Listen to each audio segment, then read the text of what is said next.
Hey everyone, welcome to the Lessons from the Tank podcast. Have you ever been afraid to fail? Well, if you have, today is the day that you want to listen to this podcast.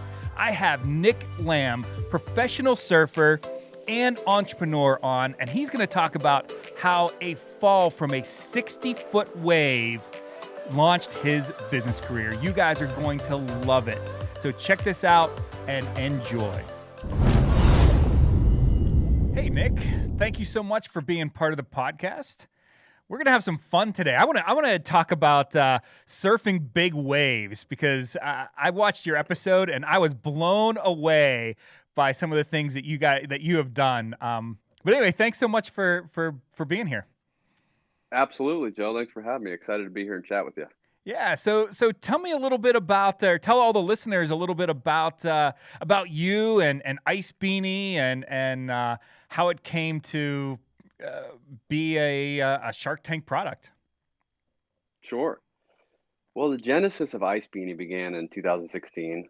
I'm a professional athlete. I compete on the Big Wave Tour, which is a collection of international surfing events around the largest waves in the world.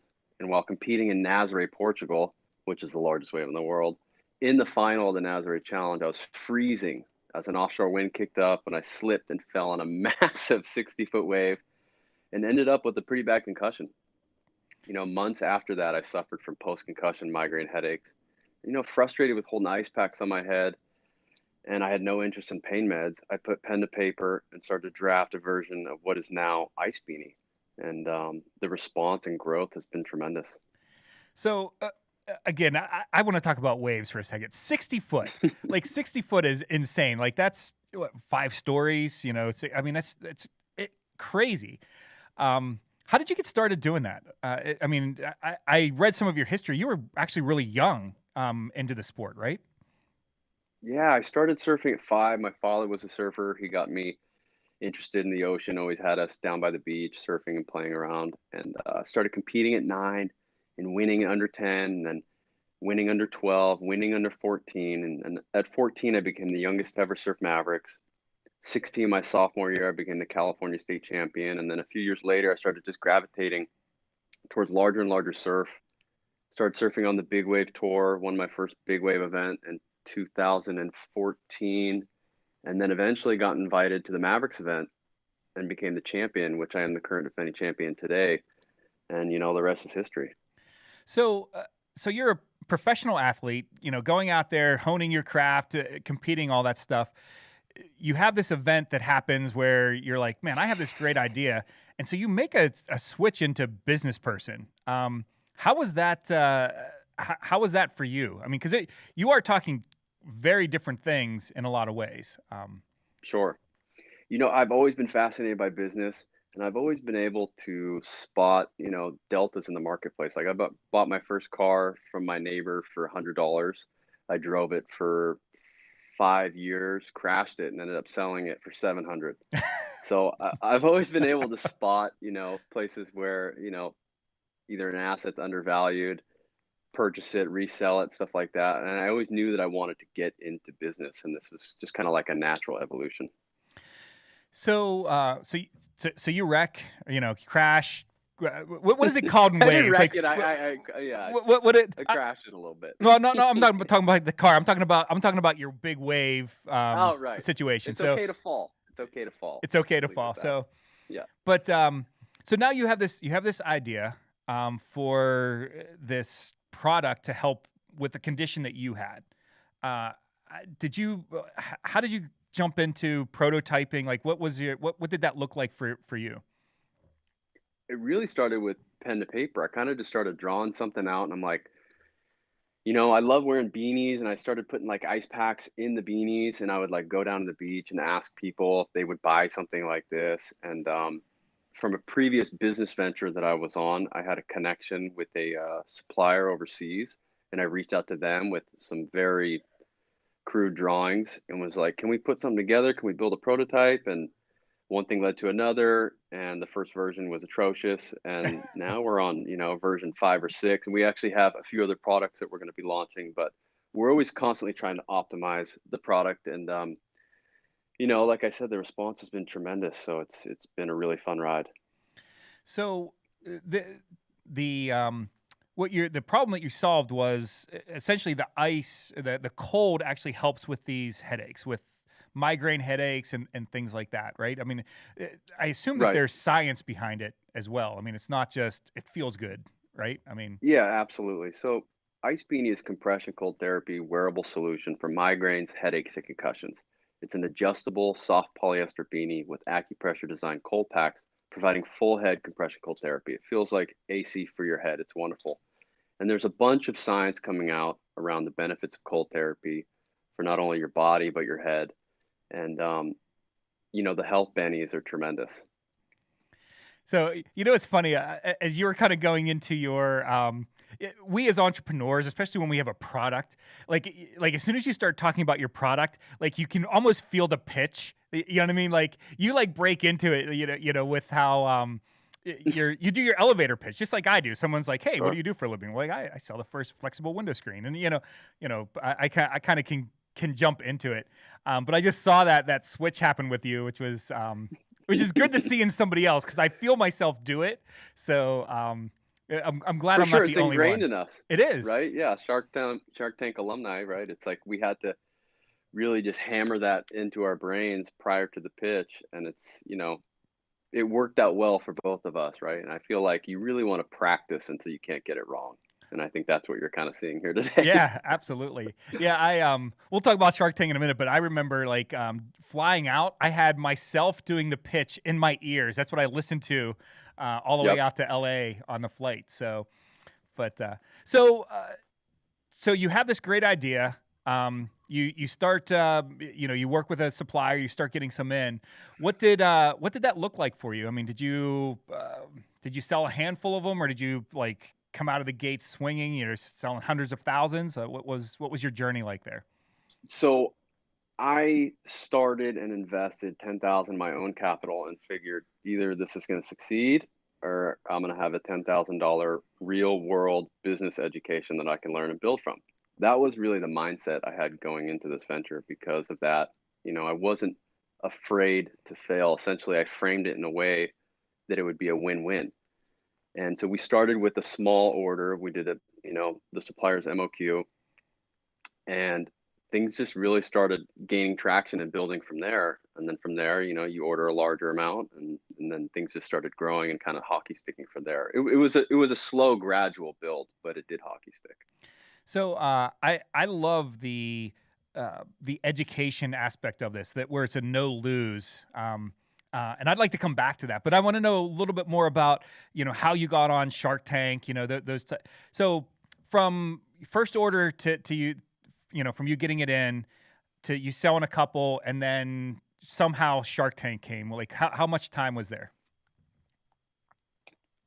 Let's see. I started in 2019, and then I believe in like December of 2019 holiday season, I was at the gym and I was in between doing a workout, just resting, sitting down, and I'm like, I love the show Shark Tank. I'm like, why not just whatever, just submit and try to audition. And I filled out the application, submitted it, and completely forgot about it. I'm like, the chances are, I mean, it's more difficult to get on Shark Tank than it is to get into Harvard, right? What, Right, like 20 times harder? right. And so I really just forgot about it and just completely just kind of released it to the universe. I'm like, whatever. A few weeks later, I get an email, and I think we hear this often from someone who was interested from Shark Tank. And I'm like, this can't be real. Come on. But I responded to her, and I was being very cordial, just kind of whatever, going through the paces. And it turned out, she had the correct email address, and one thing led to another. And you start kind of going through the vetting process. And throughout the whole time, I mean, they string you along saying, like, okay, you have to submit A, B, and C, submit X, and get to this next step. And so you always are trying to get to the next step with them Hmm. and the next round. You have to go through multiple rounds. It took months. And they always tell you throughout the whole entire thing, even as you're progressing, like, it might not ever happen. You might not ever get on the show. Even if you do get on the show, it might not air. Even if it does air, you might not get a deal, like all that. So it's a really volatile process. So you really have to kind of buckle up and hang on for the ride and just kind of be really persistent, all while trying to run and build your own business. Right. Yeah, the most trying thing for me for the whole process was, I don't know if your producers did the same thing, but you know how you have those weekly calls with the producers? Yep. And mine was at 3 o'clock on Friday, every Friday. And they're like, "Hey, if we show up on the call, that means you made it another week." And I'm like, so it was like literally like 2:59. You're like, man, I hope these guys show up. I hope these guys show up. And it was just miserable. And again, It was. good miserable. You know what I mean? Because you're Right. kind of going towards something that potentially great for your business, but still not a lot of fun as you're going through it. Yeah, really stressful, right? You kind of have that anxious energy for about a year. Yeah. It's a year-long process. It's not like you go and pitch, "Oh, you're on the show, next month you shoot," and you get, like, a time. It's really, like, an arduous, heavy document submission, thorough rounds of them kind of baiting you along, all the while telling you, "Hey, it might not happen." So you really have to keep your expectations at bay and just really focus on making sure that you're taking care of not only your mental health, but your business's health as well, all while trying to jump through all the hoops and produce everything that they need to see to go to the next round, you know? And keeping it a secret because And keeping it a secret. yes, if you let it Exactly. You out, can't tell anyone. yeah, You lots of wanted to fun. shout it from the rooftops, but you can't tell anyone. Yep. Yeah, I remember, because again, you're not supposed to say anything before, it's like 2 weeks or 3 weeks before you air, you're finally allowed to say something. And people are like, "Are you kidding me? You're going to be on Shark Tank? Like, how long have you known?" I'm like, almost a year, because Yeah. but you have, you can't, you're contractually obligated to keep it a secret. So, Yeah, um, you have to sign a lot of documentation. yep. They definitely make sure that you keep it private and you can't tell anyone. So you go on, you have a really impressive pitch. What happened?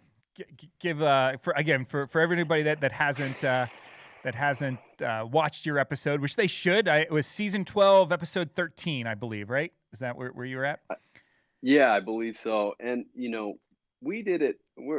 I was the COVID class, so it was arguably one of the most difficult and strenuous times, not only for the world, but also working with the producers. And they moved it from normally they shoot at the Sony lot here in Los Angeles, which is right up the road for me. So I was excited about that. I'm like, great, I can sleep in my own bed, yada yada. No, they moved it to Vegas. They built up a whole set in the Venetian. Um, and they fly us out and they put you up in a hotel and you're getting tested every 5 minutes, a COVID test. And if you fail one of those COVID tests, you're going home. Sorry, you were going to pitch, not going to happen. So this whole time, it's like I'd say it had to have been one of the most difficult, definitely the most difficult Shark Tank year to pitch because of all those extra hoops. Like we got to get tested so many times. I'm like, oh my god, what if one comes back? It's like a false negative. Like, do I have it? Do I not have it? Am I going to be able to pitch? Got to remember your lines, all while trying to build the business. And then also, you almost have to be like a set decorator as well. Hmm. It's almost like directing your own full feature film, right? You have to decorate the set, you got to come up with the pitch, you got to have all the answers. And it was a pretty stressful process. Then, so they checked us into the hotel and you had to stay in your room. We had to quarantine for like 2 weeks, which was really difficult for me because I really need to be outside and I need to get sunlight. I love spending time outside, and I couldn't even open a window. There was no windows to even open, so I had to stay in the hotel. And you couldn't leave the room. So if you left the room, you were jeopardizing your ability to pitch. So all those things kind of contributing to your stress and just trying to remain even keeled, cool, calm, and collected while preparing for possibly, the moment of your business's life. Yeah, I can't imagine. It was bad enough going out there and having the pressure, my pressure, right, of doing a good job and all that stuff. But then you have the pressure of some invisible invader could shut you down. Something that you have no control over. Somebody sneezed in an airport, and now you can't go pitch. Like that's nuts. Exactly. It just added another layer of adversity that you really had to break through, right? Like I think when when you pitched, when you're there, you're like, at least I know I'm going to pitch, right? When I was there, I was stuck in a hotel room for 2 weeks, and I'm like, I might not even be able to pitch, and I'm stuck in this room. So it was really stressful. Luckily, I got through all the tests. They came back negative, and then they take you downstairs. You go through hair and makeup, and actually, someone wasn't prepared to pitch or whatever, so they actually moved me up. So it was that situation where, okay, I was already prepared. I mean, I had 2 weeks in the room to prepare, which was fabulous. That was the upside of being locked in the room. But and for me, the producers wanted to do something exciting. They're like, let's have you come in on a surfboard. I'm like, all right. And just as well as I do, like, you have to work with the producers because the producers want to create some sort of, eye-catching entertainment. Right. And so it's not only about your pitch in the business, it's like, well, you got to entertain the crowd as well. So one of my producers, he had the idea, Drew, he's fabulous. He had the idea of me surfing in on a surfboard somehow. So he duct taped an electric skateboard to a surfboard deck, and I had never used it. I got one option. I got one try to actually practice on the board, and I tried the day before, and it had like this crazy throttle on it, so you couldn't push it too hard. If I pushed it too hard, I would have launched up into Mr. Wonderful's lap and knocked him off the chair, right? And just as well as anyone, you only get one shot. Well, and that's One good try. TV, man. If you end up on Mr. Wonderful's lap, that's just as good as you riding in it and doing well. So I thought that too, but I'm like, yeah, that's not the look I'm going for, but whatever. It's okay to fall. And so we had to have our mask on prior to shooting, right? So there's all these things that you have to be aware of and like really cognitively on point. Got to remember your lines. I had to stand on an electric skateboard and throttle it just to the right position to land on my mark on the carpet. And before that happens, they let you know right before they're going to shoot. They give you the countdown. You have to remove your mask and then prepare. And then, so there was a lot that had to go into it just to even get there, just to go and pitch. And luckily enough, I hit the throttle just right and landed on my mark perfectly and went through the pitch. And there was a little controversy throughout the pitch, which was fun. But I'd suggest anyone to go check it out and watch it and see what happens. So you got a deal. Mark Cuban, he's your man now. How have things been since you aired? Things have been great. Things have been tremendous. The growth has been astronomical. He's been a fabulous partner to work with, and we couldn't be happier. That's awesome. So I want to get back to something that you've said a couple times, and I think that this is an amazing lesson to take out of it. It's okay to fall. I mean, this kind of goes back to your $10,000 investment that was a learning lesson. I feel like this is like some sort of surfing thing that was kind of ingrained in you from a young age, that it's okay to fall. Like it's part of the education of anything that you do. I mean, is that Exactly. is that a surfing thing? Is that like something your dad drove into your head, or? No, not really. That's just something I kind of learned through trial and error, right? Because at the end of the day, it's really about shots on goal, iterations, constantly optimizing, and you're unable to do that if you're searching for something that's perfect or a perfect time. There never will be a perfect time. You just got to get out there, release your product, release it to the world, take your licks and pivot and make iterations based on that, and continuing to always continue to shoot those shots on goal. No, and that's an amazing business lesson, because I think a lot of people, and especially people that listen to this type of podcast, they want to learn something from business people. I mean, without knowing that really for the most part, we're just a bunch of knuckleheads that happen to get on a show and partner up with some really impressive business people. But a lot of times, what I hear over and over again from the Shark Tank companies is, I just had to try. I just had this idea and I just had to try. If it didn't work, it didn't work, but I just had to try something. Shark Tank gives us this ability to go and try something on the national scale, but Right. You're trying something pretty audacious in front of 10 million people, but at the end of the day, it's okay to fall. It's okay to fail. You really want to practice till you can't get it wrong, right? Do your homework. I've always loved the show. I watched every episode twice and took notes in preparation. you really need to be able to articulate your vision in 90 seconds and let your energy shine through, right? Like I understood the demographics of the show. It's mostly families. So I Hmm. dressed accordingly, not in a suit and tie like I would have preferred, but instead played into the surfer type. And also like really underwrite and do your due diligence on each investor because they all have their own areas of expertise and value add. I practiced for weeks, had dozens of notes, and assembled groups of strangers to take shots at me during my pitch in boardrooms during a pandemic. It's not easy, but anyone can do this. So, as you were, uh, as you're looking at to the future, do you keep that attitude? You know what I mean? Because you said that there's some new products coming out, things like that. I mean, is that still part of your philosophy? Like, hey, look, we're just going to keep trying things. If it doesn't work, hey, that was maybe an expensive lesson, maybe not an expensive lesson, but it was a lesson that we learned, and now we can move on. Is that part of your core philosophy?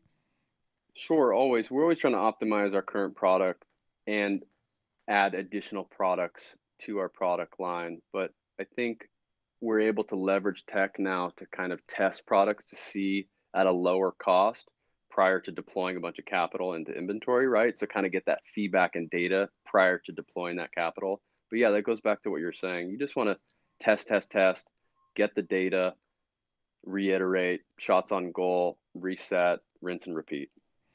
So what's next for Nick? Not necessarily just Ice Beanie, but I mean, do you have some other big things that you're working on? Again, other than your professional sports career and your successful business, like do you have other you seem like one of those guys that can't sit still. Like you have your fingers in a lot of different things. Do you have anything else going on? Yeah, I have a few other stakes and some upstarts right now that are we're really excited about, but primarily the focus has been Ice Beanie. Um, and that's kind of where our day-to-day focus is really driven around, in addition to obviously taking care of my health and making sure I'm in tip-top shape to compete at the highest level and compete on the big wave tour and ride and chase the largest waves on the planet, which is my true passion. It's what sets my soul on fire. It's what wakes me up in the morning. I love challenging myself. I love pushing myself, and I love overcoming internal obstacles and breaking through adversity and stuff like that. So you have you do quite a bit on social media. How can somebody find out more about you and see some of the things that you're doing? Yeah, you can Google my name, Nick Lamb, Instagram at the Young Lamb, Facebook. I'm there. I'm available. But I mean, if I had to, you know, give some advice to anyone trying to go on the show or anything like that, I'd say just really know your numbers. Like I knew every metric from our unit economics to our CAC to our AOV to our LTV, our conversion rate, our bounce rate, gross and net margin in preparation for anything. We actually dove deep into the financials on the show, but they edited that part out, which was actually my favorite part. Mr. Wonderful even uttered, "Wow, I'm impressed. You really know your stuff," which is pretty high praise coming from someone like that. But yeah, definitely know your numbers, know your stuff, prepare, and go in there and give yourself permission to shine. Yeah, it's I'm a little blown away with people that don't know their numbers when they go on the show. Totally. And again, I understand there's a lot of nerves going in there. I mean, it's again, for those of us that aren't big wave surfers, that's probably the most stress that I will ever be under. Since I will never see a 60-foot wave that I'm that I'm trying to ride, but yeah, like Yeah. so you have to give people a little bit of grace. But for those people that just simply don't know their numbers or they're surprised that they're going to get asked, like I'm like, oh my goodness, come on, have you not watched this show? Yeah, um, exactly. And another major mistake I see people make, entrepreneurs make, is really underestimating the value and the credibility a shark can bring to your cap table, right? So holding on to equity instead of asking, who can I partner with here that'll take this company to the next level? I think that's a key question that you have to ask yourself, because had the offer been from an accredited investor through my network, the valuation and capital ask would have been much higher simply because, they wouldn't be able to offer the same value as a shark. sure. Yeah. Yeah, and there's something to be said, even even looking at the uh, partnerships. There's different types of partnerships, and any business has different types of partnerships. But the sharks just bring. Uh, it, there's a value when you attach their name to your company. Yep. There just is. Yeah. 100% credibility and just the value that they bring and all the data and the knowledge they have from all the other hundreds of companies that they currently or previously work with. We did a simple 2.5x revenue valuation because I didn't want to waste precious time like defending my valuation like so many failing entrepreneurs on the show do. Like I watched every episode in preparation, and that was one of the things that I saw people fail at, is they would come in with these ridiculous valuations. Like personally, like I said, I thought my company is worth a lot more, but I strategically and methodically undervalued the company, our valuation asked, to make it not only a no-brainer, but to produce a potential bidding war, which we got. Yeah, I had again when I shot, we had a chance to talk to the other entrepreneurs. We weren't, segregated like you were. And Yeah. I remember sitting down with someone, and I'm not going to mention the company, but as we were talking, having a cup of coffee, I'm like, hey, and they asked me like, oh, what's, what are you asking for? What's your valuation? And I told them what mine was, and they told me, I'm like, how did you come up with that? Because it was like some ridiculous. Right. It was like a crazy one. Yeah, like a $20 million valuation. They had like 50,000 in sales, and I'm like, and no patents or anything like that. I'm like, I'm like, Pre-rev. where are you coming up with that? And it's just like, well, that's what we think it's worth. Like, I understand that, but you have to have some sort of justification. Right. It's like, have you never seen the show? Yeah. Have you never seen people get just absolutely ripped apart for coming in there with, such ignorance towards valuations? Like, it's great to really value your company. And I really did. I thought it was worth 5x what I came in with. But again, it goes back to really underestimating the value that the shark can bring to not only your company, but your cap table and your credibility. Yeah, absolutely. So, yeah. Well, Nick, man, this has been an absolute pleasure. I have to tell you, I want to come out to Southern California sometime, watch you surf, and maybe get a free lesson sometime in the future, because man, I am so blown away with what you guys do as athletes. And I'm also really impressed with what you've done with what is essentially, it's a very simple idea, but you've really taken it to new heights. I'm really impressed with everything about what you're doing. I appreciate that, Joe. Yeah, we're growing rapidly month over month, expanding overseas for Q4. We've had several major big box retailers reach out, but we're being really selective who we partner with and are choosing to grow with methodically. We've actually turned down some big name distributors as they just weren't a great fit. We partner with Urban Outfitters, and they've been selling out. And recently, we actually received an acquisition offer. But honestly, I'm not entirely interested in selling. Instead, I kind of want to build something great that helps people and gives back to the environment. I'm a member of 1% for the Planet, where we give back to the environment. Last year, we donated over 70,000. And not only are we donating capital last month, we personally planted dozens of trees, which was great. Man, that's fantastic. You are doing a little bit of everything. So, if people want to learn more about Ice Beanie, they can. What's your website? What's the best place to learn more? Check out icebeanie.com, ICEBEANIE.com, and Google us. You can find us anywhere. And I'd say, if you're out there with an idea or prototype or novel service, software, SaaS, and need help, feel free to reach out. I love helping, especially young entrepreneurs, because it can be a lonely, volatile journey at the start. And who knows, maybe someday I'll deploy some capital into your startup. Man, that's what a great offer. So reach out to Nick. He apparently has all kind of money. So if you have a crazy idea, Nick is the guy to talk to. But no, I really appreciate your time, and hopefully anyone that's listening can is got a little bit from this. Don't be afraid to fall. Put yourself out there and take some chances and learn something from it. Exactly. Don't be afraid to fail and give yourself permission to shine. There you go. Well, thanks a lot, Nick. I thanks so much for your time. Thank you. I appreciate it. Thank you so much for tuning in to another episode of Lessons from the Tank. If you got value from today's podcast, we encourage you to subscribe to the podcast so you're notified when a new episode is posted. If you'd like to support our podcast, we encourage you to review it and share it with a friend. Thank you, and we'll see you on the next episode.